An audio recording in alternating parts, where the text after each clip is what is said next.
honourable guests, ladies and gentlemen, good morning. What I want to do now is present to the work of Multicultural Arts and Media Centres an opportunity for us to showcase in front of you good people of the work that we've been providing over the past 25, 26 years. And I think, as they say, seeing is believing. A picture tells a thousand words. So the video is about 13, 14 minutes. Please watch that, because that will help me to say what we need to say. Thanks. Physically, what this is coming to now is that to keep all this going, we need to be resourced. And I'm very thankful to my work placements, 7, 8 that you will see here. Some are already finished and they'll come back to help. And without these people, I won't have survived. I have to owe it to Terry as far as this place is concerned now. He's not expecting this. As far as this place is concerned, there's been great help from local councillors. Terry's been very instrumental. Otherwise this place, well, not just this place, this organisation, 26 years of work would have closed down in March. So we are thankful for his advice and support and the other councillors, and particularly the clinical commissioning group and Link for Life to giving us that financial support. I'm delighted to see the diverse people and the different sectors presented here, from schools to adult care, people from the community centres, and we've got people from the mental health and well-being organisations as well. So thank you very much for coming. And now, just to start off our thinking behind the conference today, I've made some notes just to facilitate today's objectives.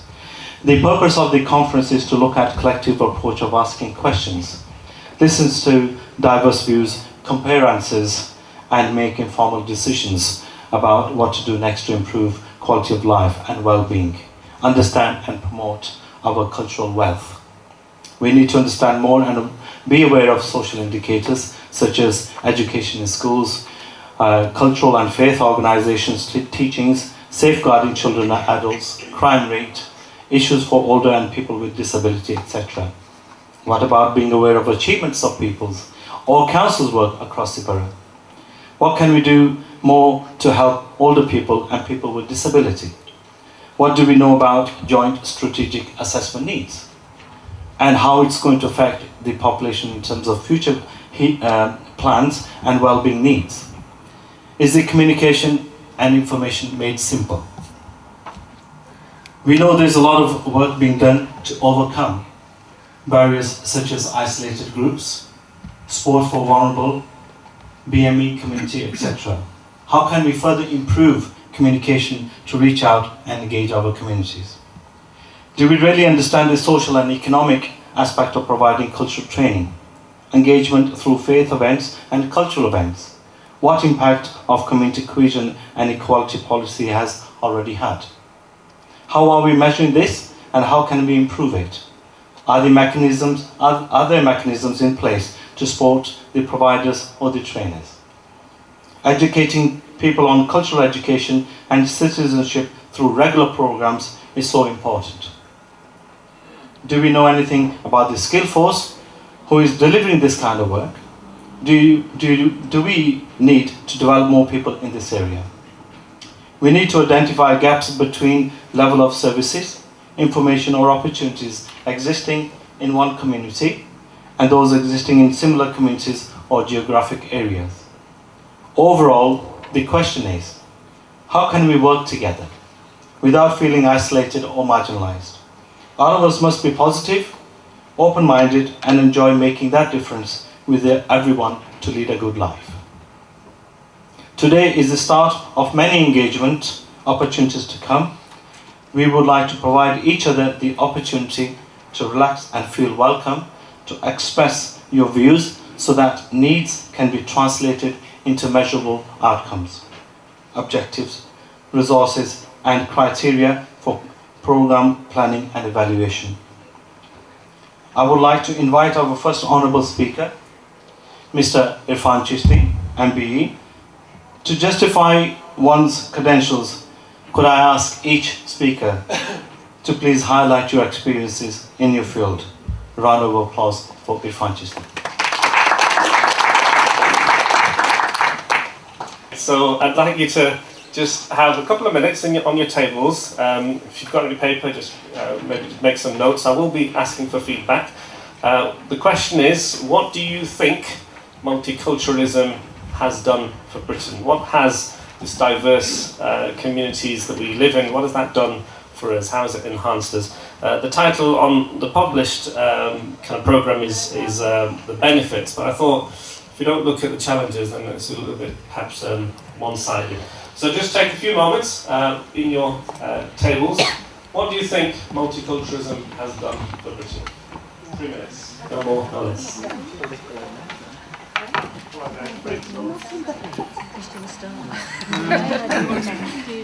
It's done a number of things really.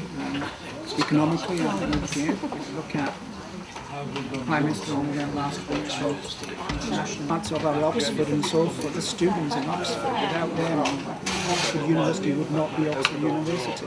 It would be the poor person of university. The language, the food. Look at the food that we have. I've been to Germany, I've been to Sweden. There's no way the food that we have here. The variety of food. Top table, since they're the most senior and the most important. And perhaps the most confident. All right, top 3, guys. We've got exposed to different cultures, traditions, foods. Great. Hang on, exposure. Yeah. And then that's food. What do you say? Traditions. Cultures. Traditions and cultures. Brilliant, thank you very much. That's 3 done. Right, well, we came up with open up people's perspectives, being more respectful to other societies and more understanding of cultures and accepting these types of cultures, and improve knowledge, not having a naive viewpoint. Some of the things they're saying that's already been said, the positive impacts on the health services and life in general. More understanding of other cultures, food, etc. Just let me stop you on that. Positive impact of health, did you say? On the health services.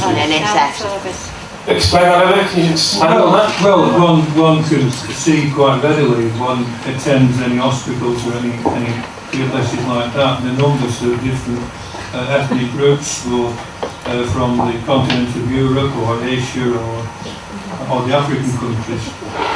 If we didn't have that racial mix and that type of people coming into the National Health Service would have closed down many years ago. So professional skill sets? Professional skill sets, brilliant, yeah. Okay, fantastic. So that's been a fantastic help to the country. Without that, we wouldn't have survived as an health service in this country. Brilliant, thank you. Also, understanding of other cultures, I think. We've already had that, yeah? Yeah, and food, etc. And the other thing we said was that, understandably, people tend to live in geographical areas where people of the same culture live. And one of the things that needs to be worked out is ways in which we can communicate, speak face to face, have friendships with other people. So the increase of diversity, you're saying, did you say that this geographical kind of movement, is that a natural disposition? Does that just happen, or is it an engineered kind of situation? Well, we were saying that here in Rochdale it's certainly true that there are some areas which have people from a certain ethnic background in a much higher proportion from in other areas in Rochdale. I think engineering people to mix together is perhaps the wrong way of doing things, but creative ways in which different communities and members of different communities can meet together is a big question about how it can be done. What's the challenge at the moment? We're here in Rochdale Borough. Rochdale Borough and cohesion has been done better than anywhere else. Let's look where we've come from in the last 10 years. Bolton, Oldham, riots, communities working against each other. It didn't happen here in Rochdale. in the borough of Rochdale. I'm a prime example of how things work. I'm a councillor in one of the biggest Asian populations in the borough. My ward is over 80% Asian constituents, and I got elected to represent them. There's an example of how we do things in this borough. So what's the challenge? The challenge for me at the moment is we do cohesion really well, but because of the financial situation we're in, I am worried that cohesion has gone down the political agenda and the finances are not there to keep doing all the good work we have done and we need to keep doing to make sure we don't become an Oldham or a Burnley or anywhere else. So that is what I see as the biggest challenge at the moment. Well, that's my personal opinion rather than the tables. Thank you very much. So I've just put on there maintaining that code. Good morning, everybody. What are my credentials? I'm the law. You break the law, and Chris Hankinson, they'll come knocking on your door.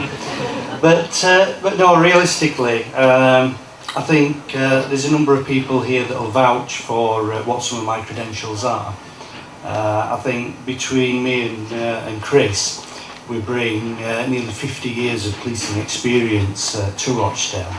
And that's really important because when you talk about cohesion, and Terry alluded to it earlier, it doesn't happen by accident. There's a lot of work that are done by agencies, that are done by the community to ensure that towns like Rochdale remain a safe place for people. And when you look at what are the principles of the Office of Constable, it's about protecting people, life and property and keeping the Queen's peace. And that's what really a lot of our effort should be around. So when we look at events like this, these events are engineered really to bring those communities together, to sort of dispel some of those misunderstandings, to ensure that we have an opportunity to be able to speak about things that sometimes we might hide behind, we might be a little bit reticent about talking about, and sometimes feel a little bit uncomfortable. And when you have events such as community and cultural events, what do they actually mean? And basically what they mean is that let's come together and let's talk about issues that affect us. And when you look at some of the work that we do within Greater Manchester Police and the local authority, one of the sort of new projects that's come out that was sort of initiated by Chris and myself was the Community Cohesion Hub. And I just really want to talk a little bit about what that hub is about and what some of the aims are around it.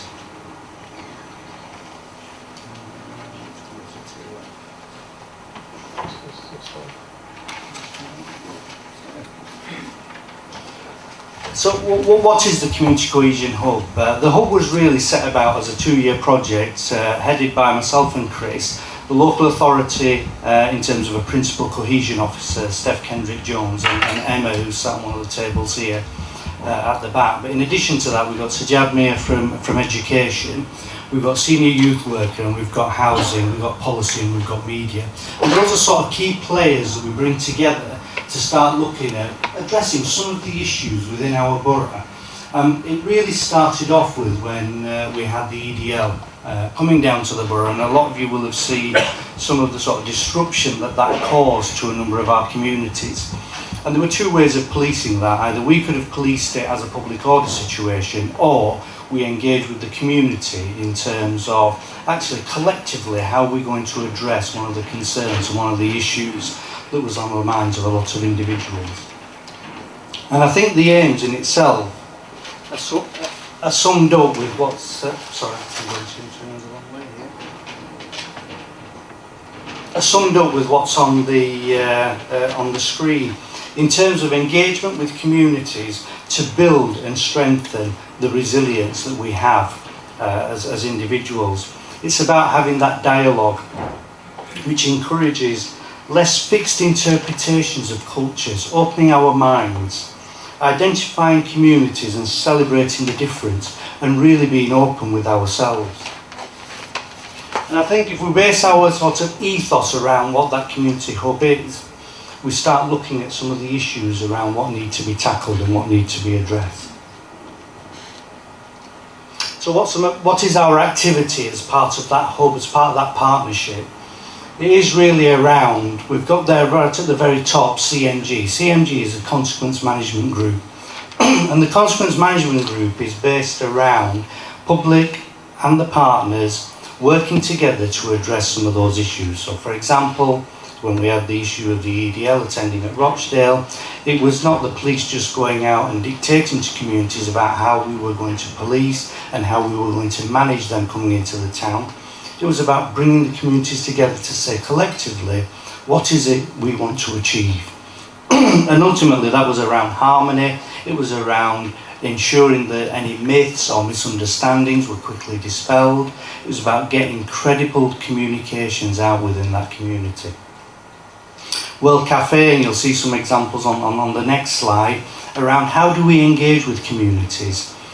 What is the purpose of engagement? You know, we always talk about engagement, we talk about raising awareness, but what are the purposes behind that and what are we trying to achieve? If we look at the travellers, these are all sorts of issues that as communities, they cause us concern. So it's not always just about race or religion or issues that are directly confronted to us through visible difference. Later on this evening, we've got a young person's question time, so a similar environment to today where we've got adults talking about particular issues, looking at ways to move forward, to enhance that community cohesion. It's very, very important that we listen to young people and understand what it is that their needs are, what are their requirements, and do they really have a voice in our borough? And then taxi accreditation, it's also about ensuring that if we do have an issue within our borough, what are we doing collectively to try and enhance that, to improve it and upskill ourselves? These are some of the events that we're running. Today is a typical example, as Mohammed mentioned there, about how do you bring communities together? What's the syllabus around the issues that people want to talk about, and do they have a safe environment in which they can discuss those? Beyond the Veil's another one where at the moment it's a controversial issue nationally. Do we want to talk about it, or are we fearful about talking about those particular issues?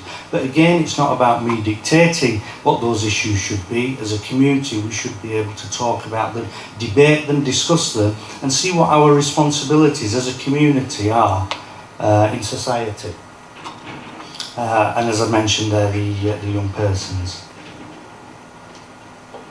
Integrated neighbourhood policing teams, it's a concept that Greater Manchester Police have brought in, that the hub of all our activity has got to revolve around how we engage and how we police a community.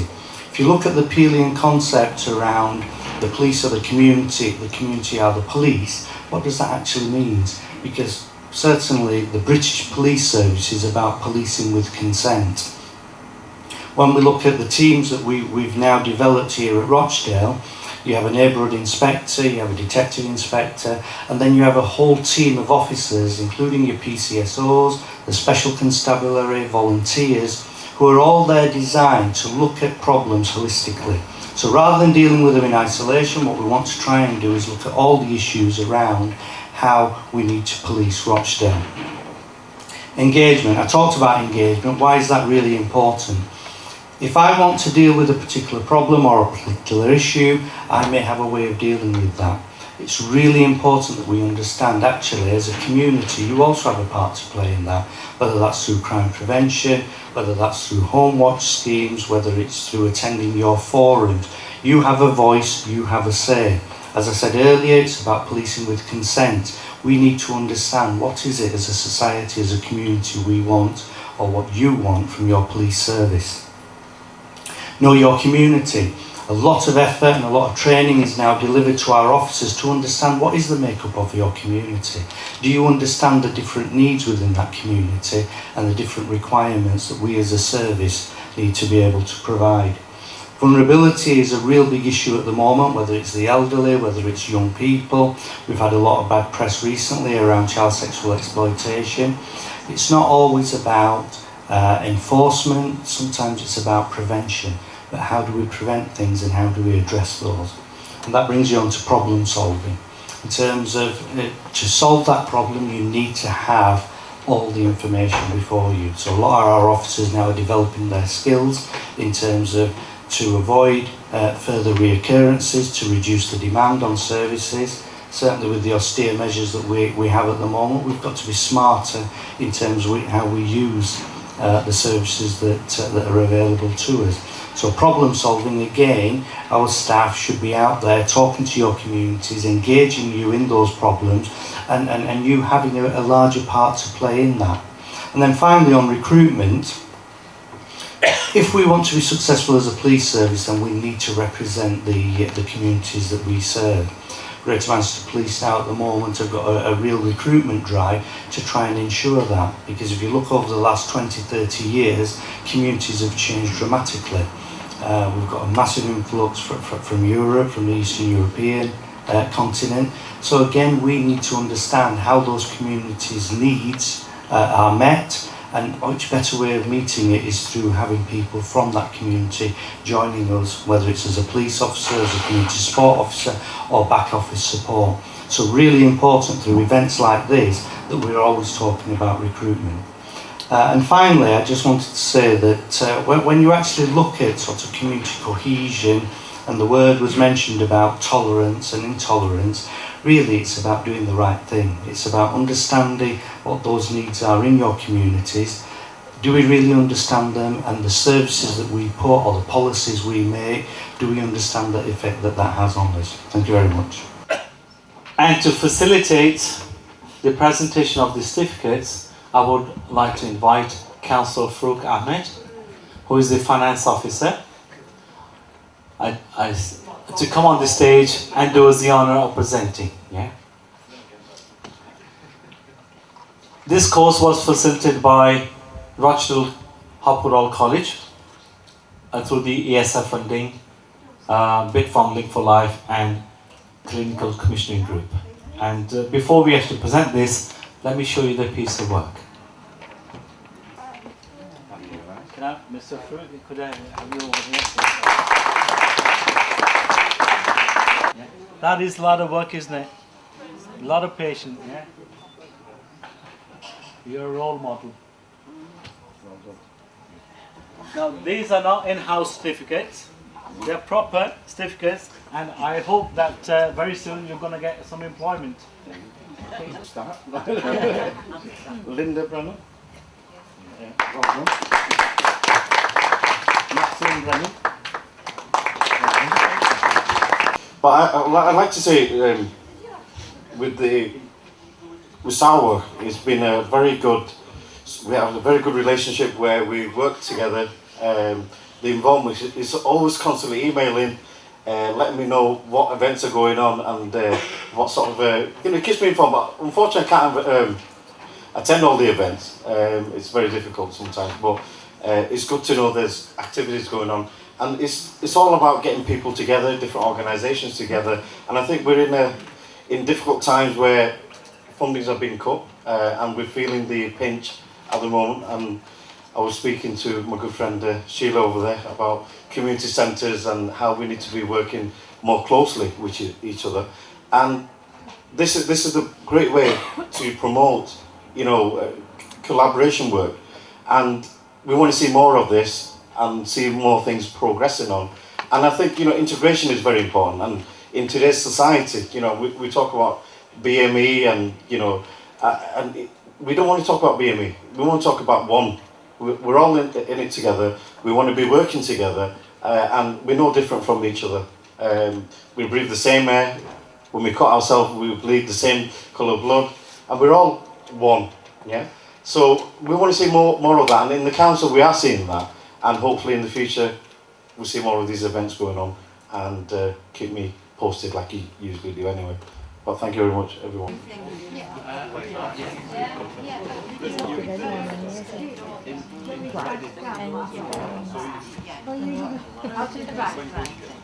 Getting together for occasions. Yeah, or if the kids are being given one particular message, they'll be able to challenge some of these kind of messages from the parents, maybe, and the kind of support from there. It can be a tool for educating and challenge and raise awareness to our peers, to their peers.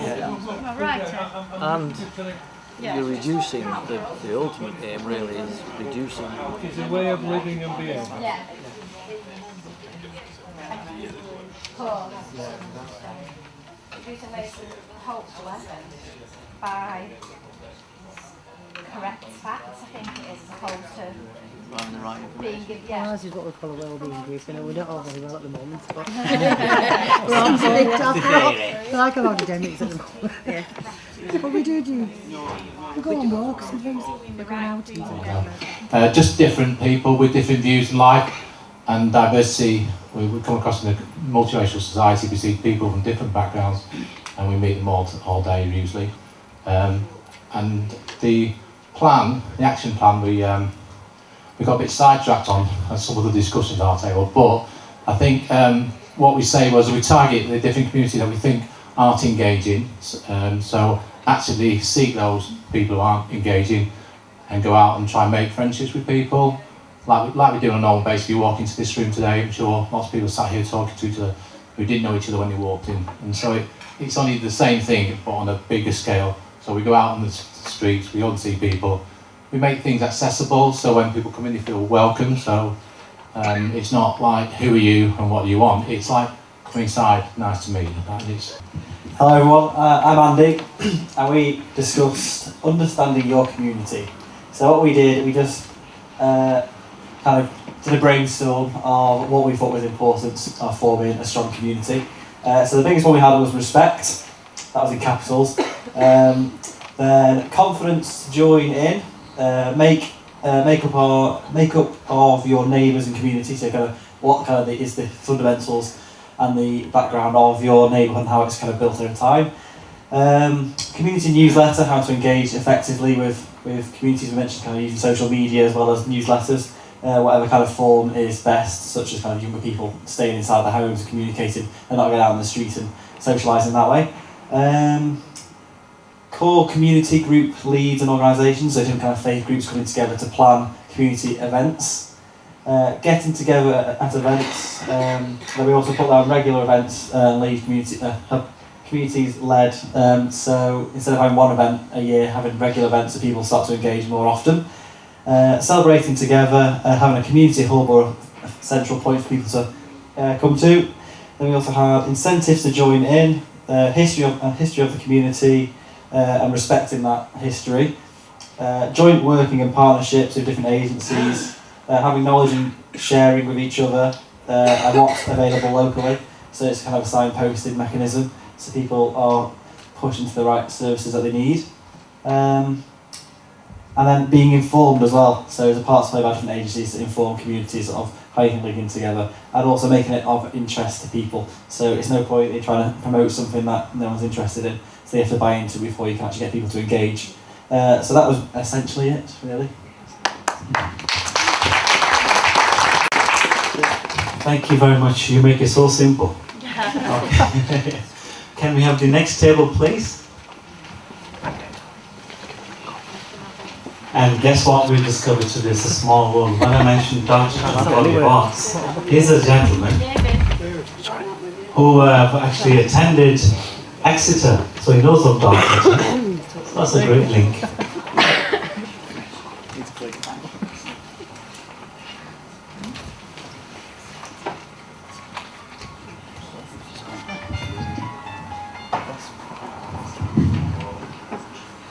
Do the scribing, so I'll try and leave somebody else writing. My name is David Cornford, and I'm here as a representative of the Walk and Talk group which meets at Site Community Centre. The question is, what is culture? When we refer to somebody as cultured in English, we usually mean absorbed in the arts and so on and so forth. That's not the answer that we're looking for today. We're trying to go right back to basics.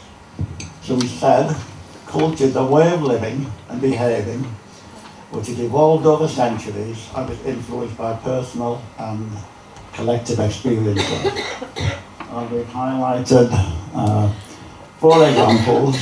We talked first of all religion. The Christian religion, as you know, has 10 commandments.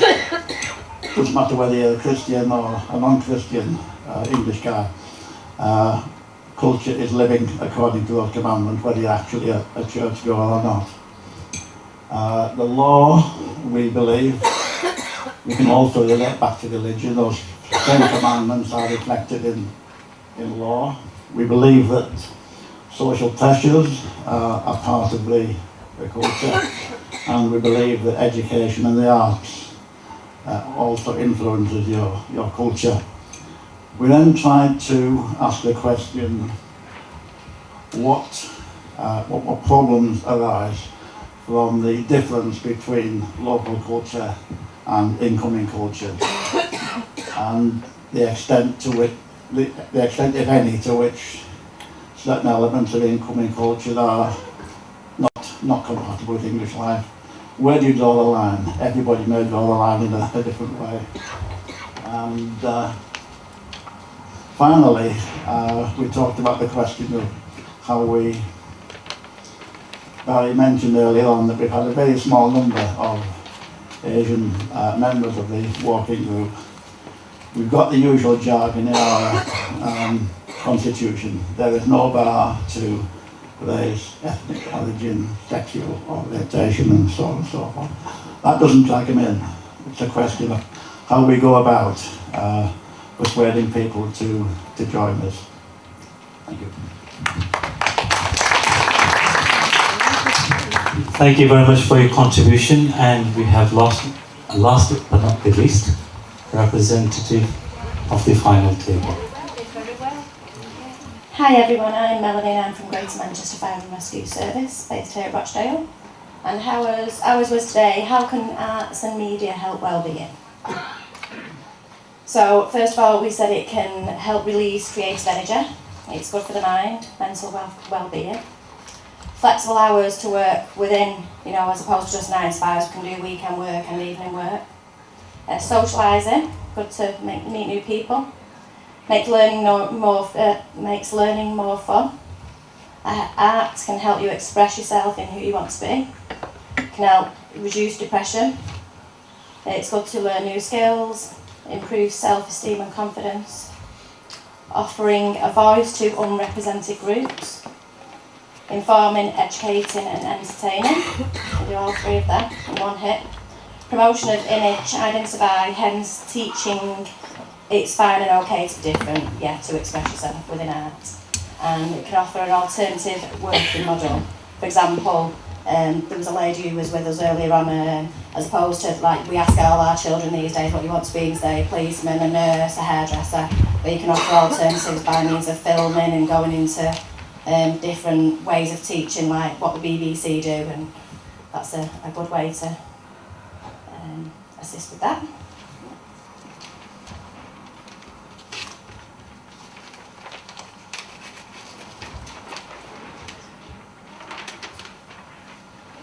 The next is importance of multiculturalism in schools.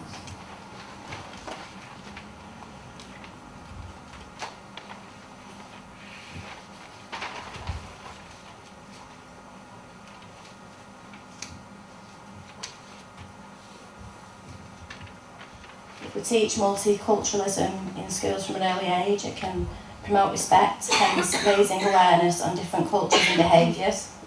Introduce children to globalisation, reduction in bullying, can be a tool to educate and challenge and raise awareness to our peers. Obviously, if children teach adults about it's fine to be different. Reduce racism, hopefully, that's our main aim, by being given the correct facts as opposed to people's biased opinions. Removes ignorance and can enhance integration within communities via music and arts.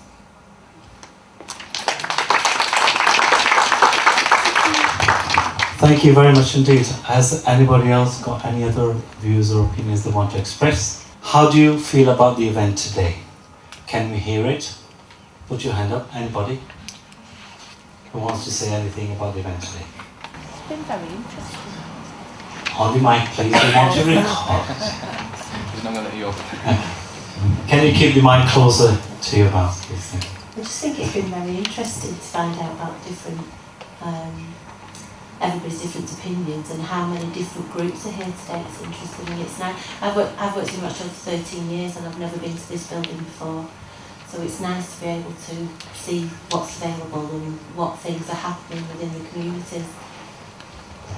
Thank you very much for your contribution. Now, the next one, very important one. Did the speakers provide good information? Very shy. You weren't shy 5 minutes ago. Okay, could you take mic over there, please? But by and large, they've opened our eyes really to what is actually going on in Rochdale. But we would have liked a lady speaker.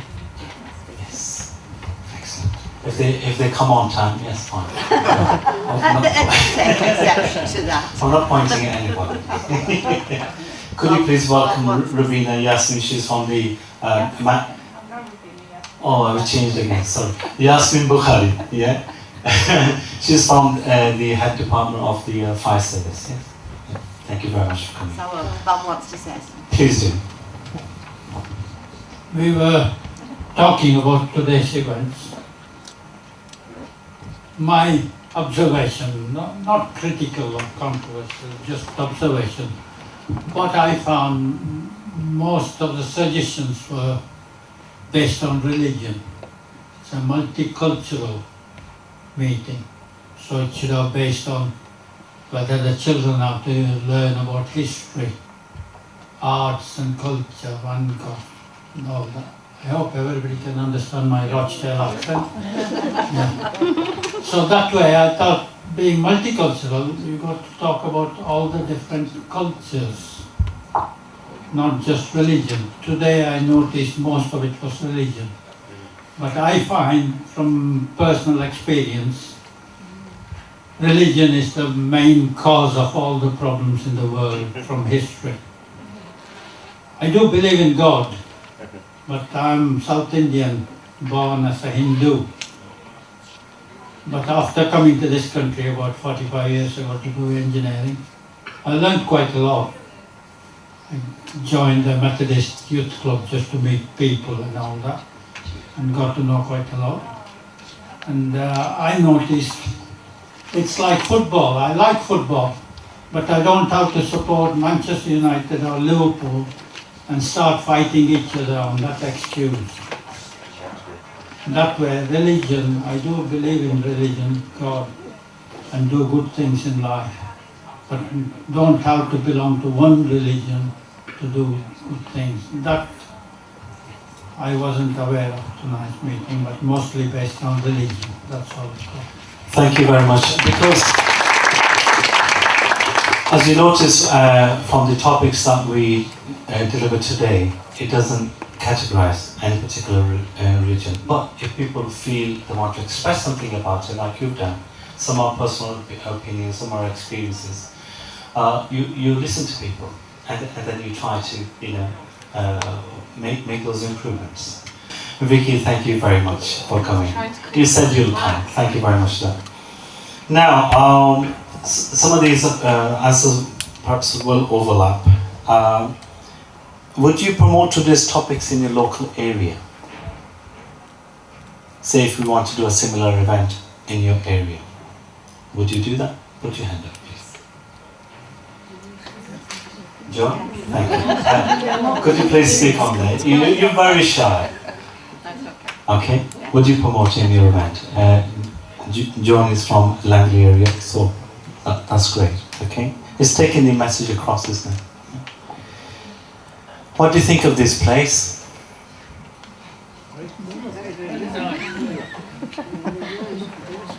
Besides being congested, today we had about 80 odd people, which is fantastic. Thank you.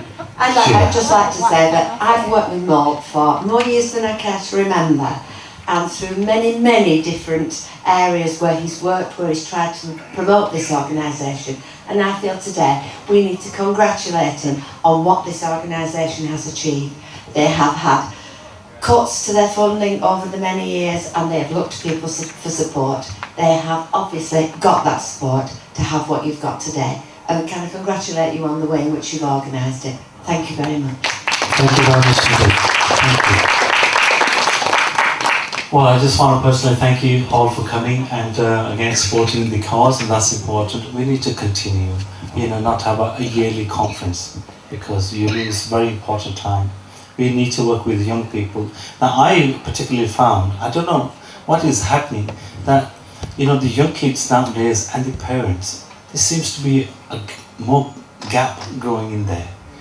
Is it because we are putting young people more forefront of everything and leaving the parents and the older people behind with information? So the information sharing between the kids, the authorities, I just find personally there seems to be a gap in there. How can we actually address that? You cannot just put your parents or your older people aside. They're a history, they're a culture, they're an investment which we need to learn from, and hopefully we can capture it through this. Young people need to be invited at lots of events together, and they shouldn't be like, okay, we're working with young people, we're working with older people, adults, etc. There needs to be integration, as a family, so hopefully we can create it with a good sport. Thank you very much for being here.